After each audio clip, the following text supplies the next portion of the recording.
aprendizagem cooperativa, mesmo que tenha todo esse histórico desde a Bíblia, das gerações e gerações falando sobre a importância de se estudar e trabalhar em grupo, quem poderia ser considerado? Eu não gosto da palavra pai, até porque não é nada cooperativo. É um traço que somos todos nós, e tudo tem uma história e um contexto. Mas uma pessoa pioneira que precisa ser estudada para todos aqueles que estão trabalhando hoje com a aprendizagem cooperativa, ele colocou o Kurt Lewin, com a pesquisação. Em 1940, com a teoria do campo, sobre a importância da dinâmica de grupo, Kurt Lewin trabalha essa dimensão de como se dá essa interdependência positiva. Então, precisamos estudar a teoria do campo, e aí é muito interessante a gente ver também essa relação passando de professor para aluno, aluno-professor, e um herdando o legado do outro. Porque o Kurt Lewin teve um aluno chamado Morton Deutsch, que foi um dos principais divulgadores dele. E o Morton Deutsch teve um aluno chamado David Johnson e Roger Johnson. Então a gente vai vendo essa trajetória, né? Kurt Lewin, Morton Deutsch, Johnson, que são os pioneiros que nos influenciaram, a Aninha, que está aí nos ouvindo, o professor Manuel Andrade, né? Então essa geração que vai aprendendo uns com os outros também. Morton Deutsch, em 2000, né? Na realidade ele escreveu o livro, mas foi amplamente divulgada a partir do ano 2000, foi escrito em 1947, a teoria do conflito. A teoria de que as interações, elas se dão de três formas, né? Ou muitas vezes não acontece a interação, então é algo muito individual. Você aprende sozinho, você aprende nesse nível de que o esforço individual acontece. E a maioria da sociedade está organizada pela competição. Se a gente for pensar bem, os nossos pais, até com os melhores propósitos, com a intenção de fazer o desenvolvimento nosso, o seu incentivo era: você é capaz, você pode, vá em frente, pense em você em primeiro lugar. Então essa ênfase no individualismo era muito presente, ainda é. Eu às vezes me vejo repetindo isso com os meus filhos. Né? Vá em frente, pense em você, são incentivos muito tristes, né? Porque não traz a prática da solidariedade. E depois a gente estranha que as pessoas sejam tão egoístas e individualistas, autocentradas, parece até assim que pensa somente em si mesmo. A gente estranha as monografias, as dissertações, né, que muitas vezes não passa pelo acúmulo de reconhecimento, experiência e trabalho com os demais. Queremos uma sociedade solidária, queremos uma sociedade que seja cooperativa. E como é que estamos trabalhando esse cooperativismo nas escolas? Né? Quantas vezes a gente, em primeiro lugar, ganha um computador? Né? Aluno nota 10, que tristeza. No máximo, a escola deveria ser nota 10, não o aluno nota 10. Porque estamos nesse processo de construir juntos, imbricados, a aprendizagem. Então, se a gente pudesse dizer, no mundo onde que se tem mais experiência em aprendizagem cooperativa é nos Estados Unidos. Porque a gente lá nos Estados Unidos, a gente vê uma cultura individualista muito forte, onde mais se precisa, mais se desenvolveu a aprendizagem cooperativa. Nós temos um grande teórico que tem 74 publicações, Pace Kagan, que é um método muito divulgado nos Estados Unidos, além dos irmãos Johnson, que é COOP, né, que trabalha essa cooperação conjunta da escola. Então, os irmãos Johnson, que nasceram na Indiana, eles publicaram o primeiro livro de aprendizagem cooperativa em 1970, chamado Cooperative Learning. E aqui, na Europa, o primeiro livro de aprendizagem cooperativa foi justamente esse que recebemos do professor Anastácio Alberreiro Bernal. Foi escrito em 1990. Então, esse é o primeiro livro de aprendizagem cooperativa da Europa. Ele é um psicólogo social. Ele reconhece e estudou com os Johnsons, mas ele sempre trabalhava já com psicologia do trabalho, com psicologia social, e trabalhava, e trabalha ainda hoje, na disciplina que a gente está assistindo com ele, ele fala repetidamente nas 4 maiores necessidades do ser humano. Então, todos nós, seres humanos, temos em primeiro lugar uma profunda necessidade de pertencimento. É da raça humana, nós todos precisamos nos sentir incluídos. A raça humana só sobreviveu quando começou a trabalhar em grupo. Então, ou a gente aprende a trabalhar em grupo, ou a catástrofe está aí desenhada. O Brasil, né, está aí nesse momento histórico, onde que se as escolas, na aula passada, um companheiro perguntou onde nós falhamos. A gente não pode trazer para nós essa responsabilidade, essa culpa, mas é uma dimensão social muito forte. A gente não trabalhar com a cooperação, com a solidariedade. Então, qual é a primeira necessidade? De pertencimento. Não sei se as pessoas aí me conhecem no Brasil, mas eu trabalhei coordenando trabalho no presídio, no sistema socioeducativo, e trabalhei com mediação, justiça restaurativa e cultura de paz, ainda hoje estudo, assim como a aprendizagem cooperativa. E quando conversava com os presos, os alunos do sistema socioeducativo, o que eles mais falavam é que eles não se sentiam pertencentes. Eles não usavam essa palavra. Diziam, desde que eu vim ao mundo, eu não sei por que eu vim. Nem o sentimento de existir.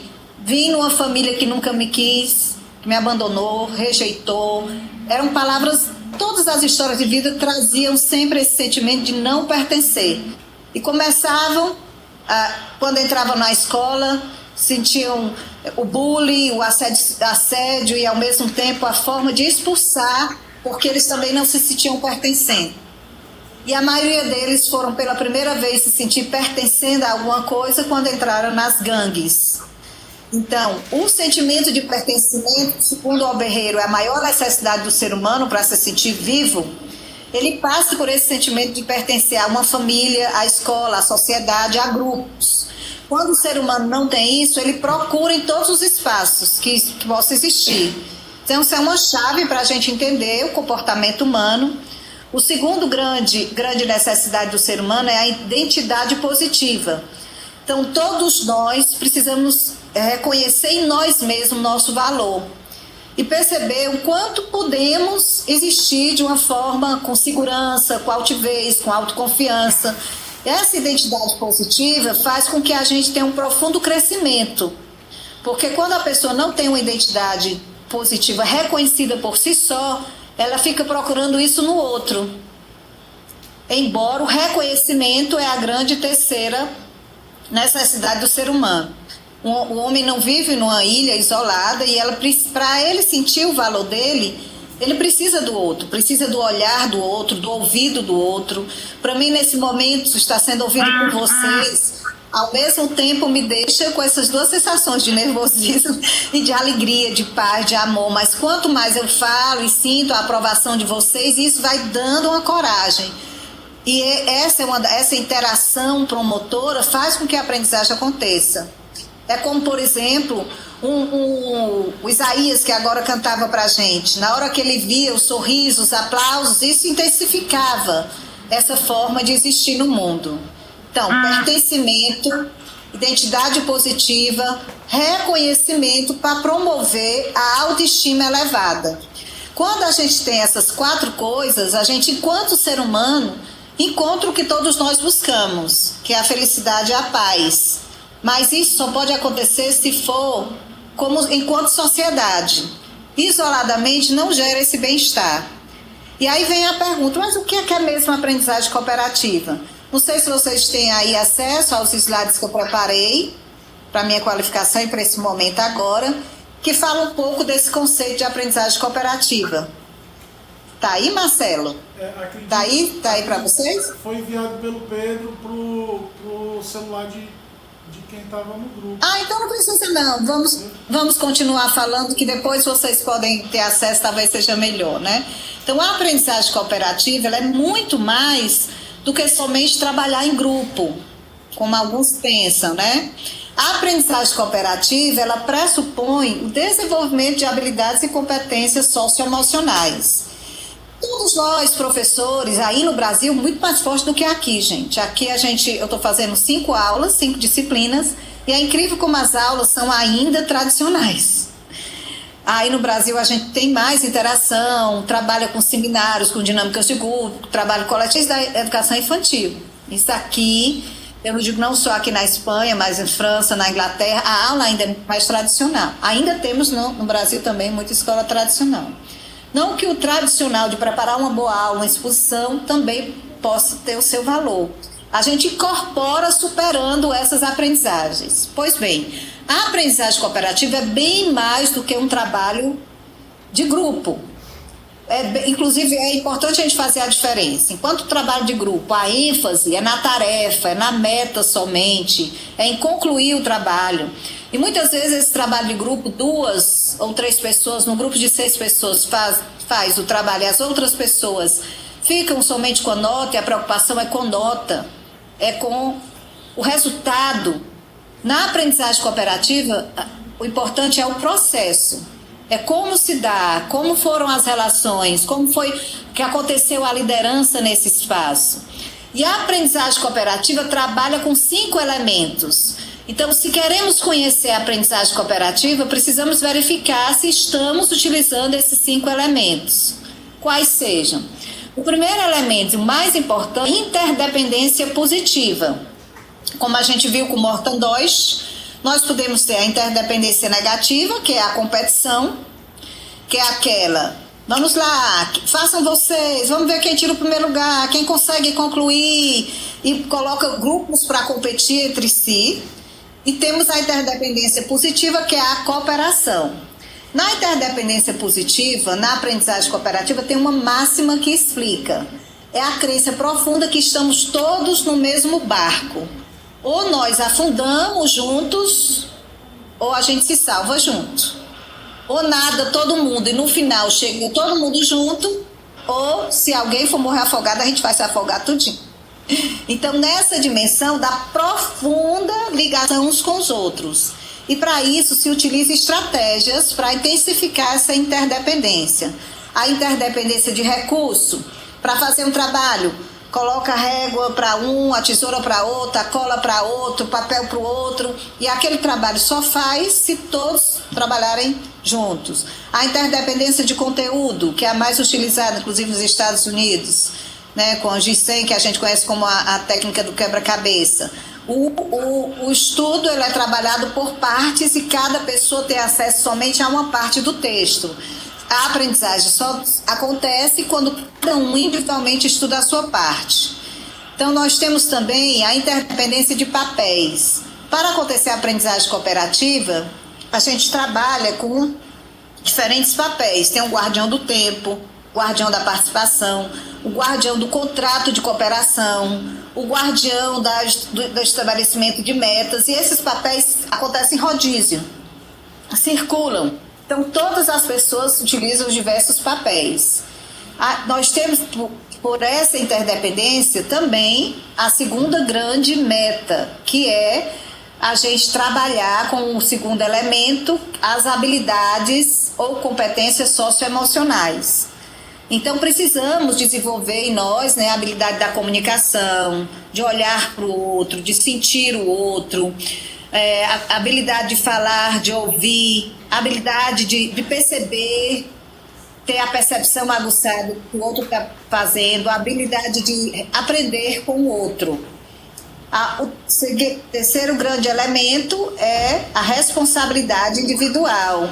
Nessa dimensão da responsabilidade individual, cada um assume bem o seu papel para a gente conseguir o resultado final. Então, interdependência positiva, responsabilidade individual e coletiva, o desenvolvimento das competências socioemocionais, e nós vamos ter aí também a interação promotora, ou face to face, cara a cara. O que é isso? É que os psicólogos sociais já falaram, e a gente sente essa energia, que quando uma pessoa, esse mesmo momento aqui que eu estou conversando com vocês ontem, é claro que toda vida que a gente vai falar, a gente bota o tempo e ali treina o que é que vai dizer. Mas o que eu vou dizer aqui nesse momento tem uma outra energia que vem da atenção de vocês, da interação com vocês. É como um cantor. Vocês que são músicos me entendem muito bem. Vocês dizem assim, quando estamos no palco acontece uma magia. A magia do palco, não é isso? O show continua, o show acontece porque naquela dimensão do palco a interação promotora é diferente. Então, essa interação face a face, cara a cara, eu estava brincando com o Pedro, dizendo para ele olhar para mim, e agora aqui também o Jonathan, outro colega, professor, e os dois aqui olhando para mim, confirmando com a cabeça e dizendo... E essa energia faz a interação promotora. É muito importante para a gente adiar as gratificações de recompensa. Um jovem, por exemplo, quando ele estuda com outro jovem, ele é capaz de deixar de sair, de ir para a praia para estudar, porque ali está interagindo com o outro. E o quinto grande elemento, e para mim tem um diferencial aí no Brasil, que se faz muito, se chama processamento de grupo. A escola, a maior referência no Brasil, falei nos Estados Unidos, mas no Brasil, o que tem de novo em aprendizagem cooperativa é que o Brasil, nesse momento histórico, é que está trabalhando mais fortemente com as aprendizagens cooperativas. E o professor Manuel Andrade, ele é muito conhecido já pelos irmãos Johnson e pelo Alberreiro. O esposo da Aninha, que está aí na sala de vocês, que também é uma pessoa que está fazendo a tese com esse tema e que pode, inclusive, tirar mais de 20 anos que eles, na realidade, praticam a aprendizagem cooperativa. Essa experiência do PRES, da Escola Estadual de Educação Profissional, agora está sendo referência para muitas outras escolas em Fortaleza e no Ceará. Nós trabalhamos juntos. Em 2014 formamos mais de 1.200 professores. E os professores que aprenderam a trabalhar com aprendizagem cooperativa em sala de aula, trabalham com história de vida, com protagonismo juvenil, eles trabalham nessa perspectiva de utilizar esses 5 elementos. Eles sentem a diferença não só para o sucesso acadêmico, mas o que é mais importante para a gente, para aprender a ser gente, para aprender a conviver, a ser solidário. O professor Anastácio lançou um livro, está com um mês, chamado Aprendizagem Cooperativa Crítica, e ele fala já da influência do professor Manuel Andrade, do Nonato, que esteve aqui, sobre a importância de trazer essa criticidade, que a gente ainda não sente tão presente nas experiências de aprendizagem cooperativa dos Estados Unidos. E nesse momento histórico, o professor Manuel Andrade falou para mim essa semana que ele também está escrevendo um livro sobre a aprendizagem cooperativa solidária. Adorei o nome, né? Porque a gente trabalhar a solidariedade é o que vai trazer para nós esse traço nosso, essa força do Nordeste, que está dando o seu exemplo aí também na eleição, e essa força dessa terra do cipó, que mostra para a gente a importância da solidariedade. Pois bem, gente, mas o tema que a gente falou traz o seguinte, né? Qual é a ligação da aprendizagem cooperativa e da pedagogia dialógica? Eu elenco principalmente 4 grandes contribuições e interligações que tem essas duas teorias práticas, porque para mim são paradigmas, né? É um novo jeito de pensar, sentir, falar, viver, de educar, e Paulo Freire é a base. Eu, cada dia mais, estou estudando os livros do Paulo Freire, trouxe na bagagem, muitos deles, para dizer, a bagagem cheia de Paulo Freire. Pois é, está na minha bagagem, os livros no coração, na mente, e ele se torna bem atual. Paulo Freire trabalha com a dialogicidade. E a base da aprendizagem cooperativa é o diálogo. É na interação com o outro que a gente se realiza. E eu escolhi para ler um dos textos que eu gosto mais de Paulo Freire, quando ele fala na educação dialógica, na importância do diálogo. E ele diz assim, olha que belo as palavras dele para trazer para nós esse sentido da cooperação que se dá pelo diálogo. Não há diálogo, porém, se não há um profundo amor ao mundo, aos homens. Não me é possível a pronúncia do mundo, que é um ato de criação e recriação, se não há amor. E se o amor que infunda o ser, sendo o fundamento do diálogo, o amor é também diálogo. Pois bem, que seja essencialmente essa a tarefa da educação, ensinar a amar. E que não se possa verificar a relação de dominação de homens entre homens. Nesta, o que há, a relação de dominação é uma patologia. É sadismo, quem quer dominar. É masoquismo. O amor, por outro lado, é um ato de coragem. Nunca tenha medo de amar. O amor é o compromisso com os homens. Onde quer que estejas, saiba, o oprimido, que precisa amar, inclusive o opressor. O ato de amor está em comprometer-se com a causa de amar. a causa da libertação. Pois bem, este compromisso, porque é amoroso, é o diálogo. E o diálogo deve acontecer em todo o espaço educativo. Qual o ato de valentia? E quando falo isso, não quero ser piegas, diz Paulo Freire. Como o ato maior de liberdade é quando a gente trabalha para trazer até mesmo para os manipulados a generosa tarefa da liberdade. Parece que ele está escrevendo agora para o momento do Brasil, né? Às vezes é difícil a gente amar e compreender os manipulados que estão defendendo o fascismo. Pois vamos lá. Então ele fala, se eu não amo o mundo, se não amo a vida, se não amo os homens, não me é possível o diálogo. Não há, por outro lado, o diálogo se eu não tenho dentro de mim a humildade, a pronúncia do mundo com que os homens o criam permanentemente. Não pode ser jamais um ato arrogante. O diálogo, como encontro dos homens para a tarefa comum de saber agir, se rompe, ou seus polos se rompem, quando perdemos a humildade. Como posso dialogar se aliena a ignorância, se vejo sempre no outro e nunca em mim?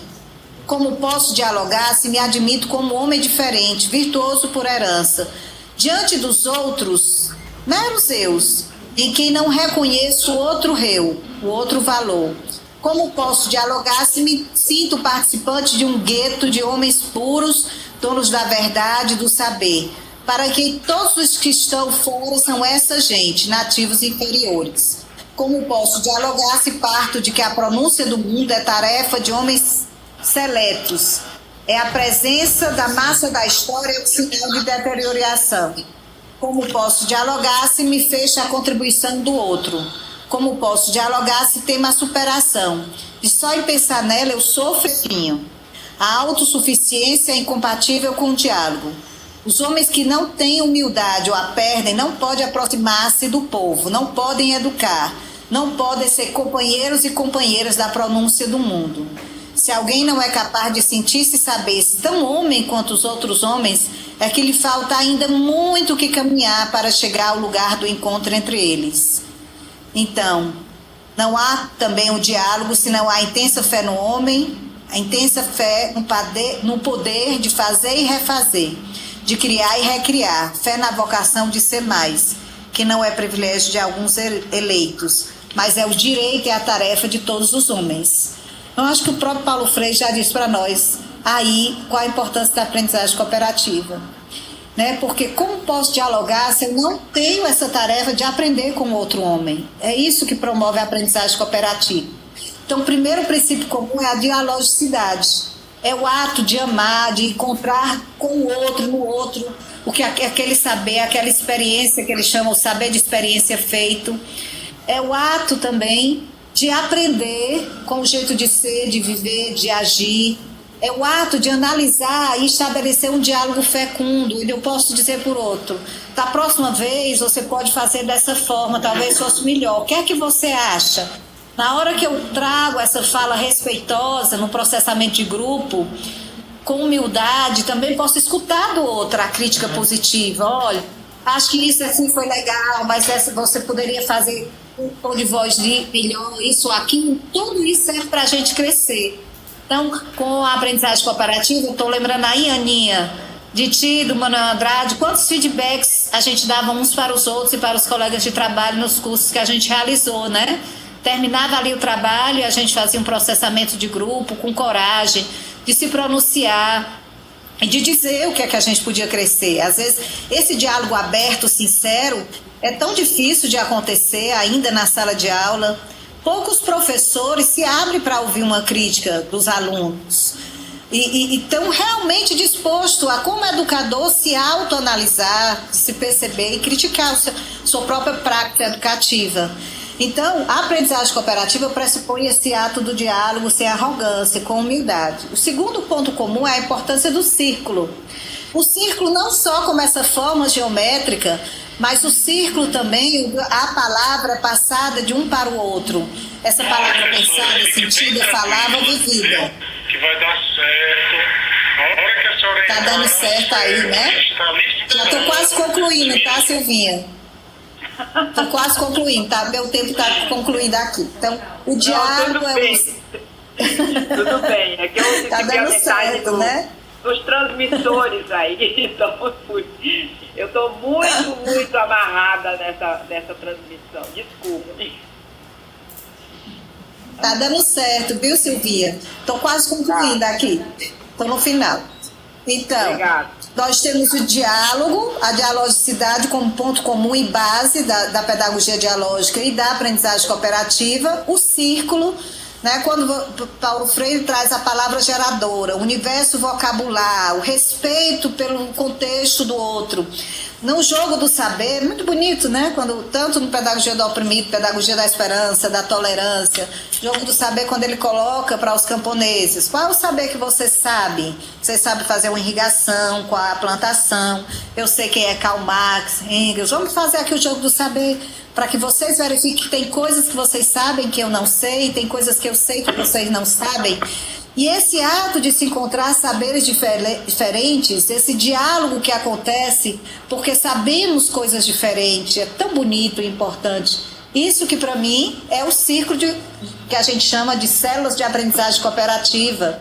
Um vai estudar ali matemática com conteúdo, geografia, história, um vai ensinar para o outro, ou estudando o mesmo texto, você vai estudar essa parte, eu vou estudar outro, e a gente vai aprender não só o conteúdo cognitivo, mas como falar, como se relacionar, como valorizar o outro. Ser capaz de dizer, olha, você foi muito bem, isso aí tá massa, puxa, aprendi hoje isso contigo.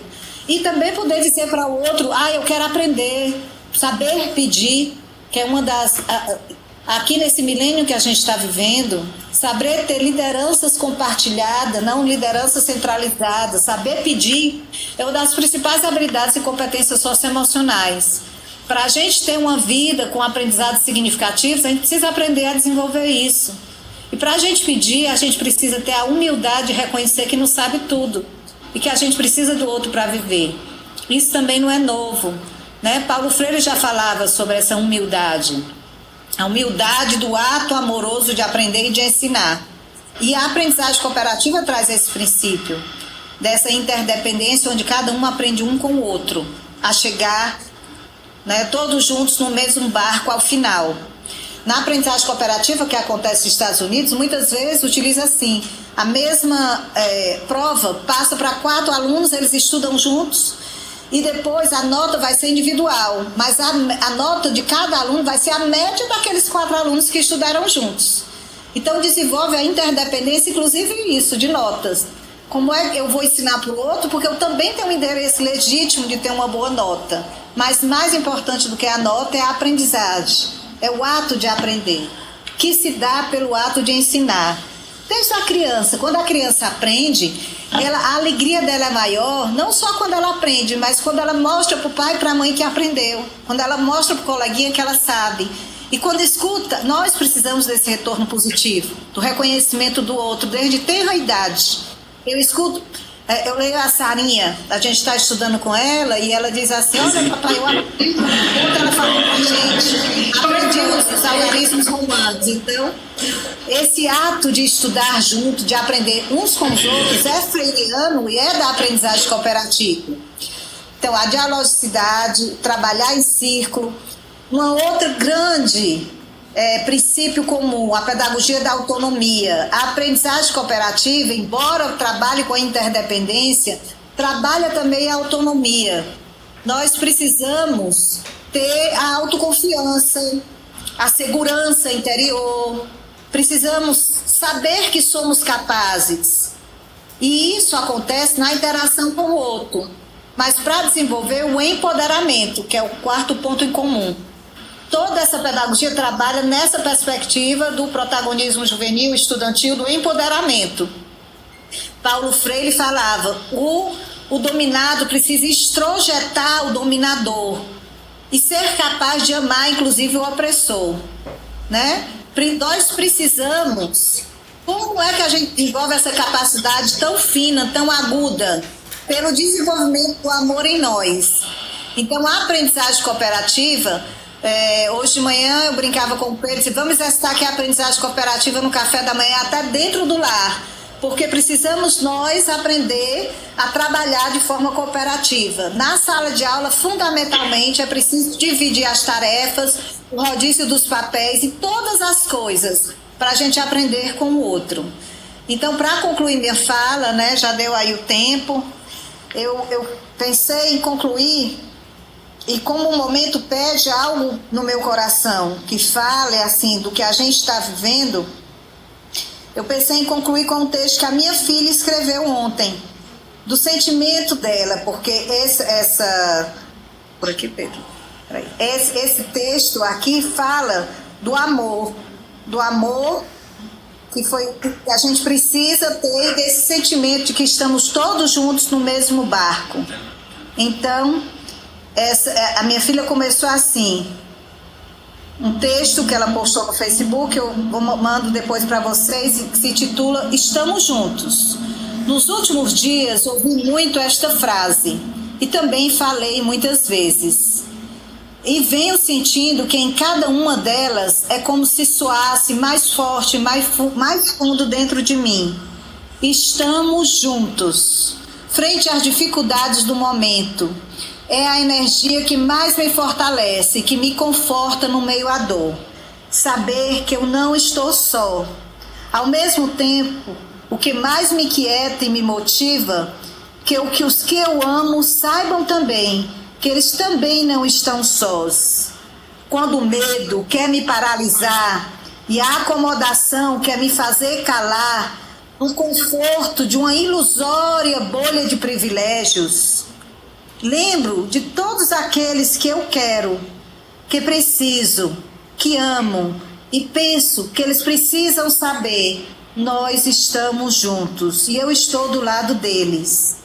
E aos poucos vou lembrando que eu estou junto não só dos meus, das minhas famílias, né, da minha família, mas de gente que veio muito antes de mim, de gente que eu nem conheci. Sei que eu estou junto de todos aqueles que ousaram sonhar e viver e morrer para que o mundo tivesse a fraternidade. Nós estamos juntos. Estou junto de quem me deu a difícil missão de amar. A difícil missão de amar o próximo como a mim mesma. E olha, como sou grata por saber que a tua mão está sempre para mim. Que eu não esqueça, então, de ver em cada um que cruza o meu caminho, que estamos juntos. Perceba então que estou junto também de todos aqueles que eu discordo, de todos aqueles que pensam diferente de mim, pensam um mundo diferente de mim. Não tem fora, não tem longe, não tem suficiente que me tire da lida de que preciso amar o diferente. Querendo ou não querendo, nós estamos todos juntos. E me percebo tão próxima dos anseios dos desconhecidos, dos conhecidos, quase desconhecidos, porque pensam tão diferente de mim. Pelo algoritmo que identifica o encontro do pensamento, e tão próxima a gente que estão a muitos quilômetros de mim, mas que estão no meu lado, porque pensamos juntos, estamos juntos. Há menos de uma semana de eleição, o que me preocupa por muitos motivos, fica cada vez mais claro para mim, que o fundamental é isso, saber que independente de qualquer resultado, seguiremos juntos, nos abraços, no braço de irmãos, no sorriso dos amigos, na conversa acolorada e, se for preciso, debaixo da bota, da opressão, da ditadura, vamos gritar: estamos juntos. E, se Deus quiser, no grito da vitória, como sempre estivemos e seguiremos juntos. Então, termino minha fala lendo esse texto bonito para mim, da minha filha que escreveu ontem, dizendo: professor, caminhamos juntos até aqui. Estaremos sempre juntos. Estamos juntos, amigos. Muito obrigado por essa escuta de coração.